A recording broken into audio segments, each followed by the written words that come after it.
Hello மகர் ராசி நேர்களே, மகர நல்ல சீக்கிரம்னு சொல்லுவாங்க. அப்படிப்பட்ட ராசியை பற்றி இன்றைக்கி நம்ம சேனல் ஃபுல்லாக தெரிஞ்சுக்கலாம். ஆனால் அதுக்கு முன்னாடி சப்ஸ்கிரைப் பண்ணிக்கோங்க, லைக் பண்ணிக்கோங்க, ஷேர் பண்ணிக்கோங்க, மறக்காமல் கமெண்ட் பண்ணிடுங்க. யார் எல்லாம் மகர ராசின்னு பார்த்து தெரிஞ்சுக்கலாம். மே 13, 2026 இன்றைய நாள் எப்படி இருக்கும் பார்த்தீங்கன்னா, மகர ராசிக்கு சந்திரன் 8ஆம் இடத்தில் சஞ்சரிப்பதால் சந்திராஷ்டமம் ஆரம்பமாகிறது. அது நாளைக்கு சந்திராஷ்டமா? ஐயோ, இப்பயே அடி வெள்ளம் கிளகுதே.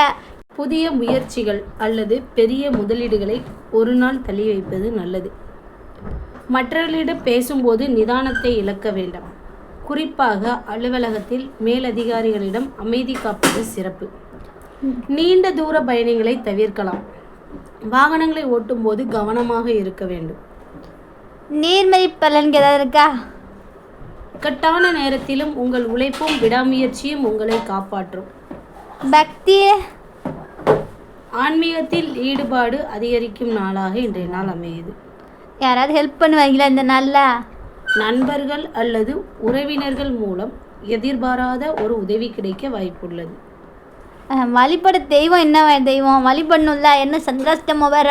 சாமியை கும்பிட்டுட்டு தானே எல்லா காரையும் தெரியணும். துர்க்கையம்மன் அல்லது ஸ்ரீ ஆஞ்சநேயர் ராகு காலத்தில் துர்க்கைக்கு வழிபாடு சடங்குகள் செய்தால் நன்மை தரும். இப்பயே போய் அர்ச்சனை போட்டு வரேன். முன்னாடி நிறம் என்ன கலர் போட்டு போகலாம் ட்ரெஸ்ஸு? இன்றைய நாள் மஞ்சள் உங்களுக்கு உகந்த நிறமாக இருக்குது. வியாழக்கிழமைக்கு உகந்தது மற்றும் இது உங்களுக்கு நேர்மறை ஆற்றலை தரும். ஐயோ, இந்த மஞ்சள் கலர் ட்ரெஸ்ஸே இல்லையா? இன்றைய நாள் அமைதியாகவும் பெரிய முடிவுகளையும் தவிர்ப்பது நல்ல நாளாக அமையக்கூடும். மந்திரம் என்ன சொல்ல?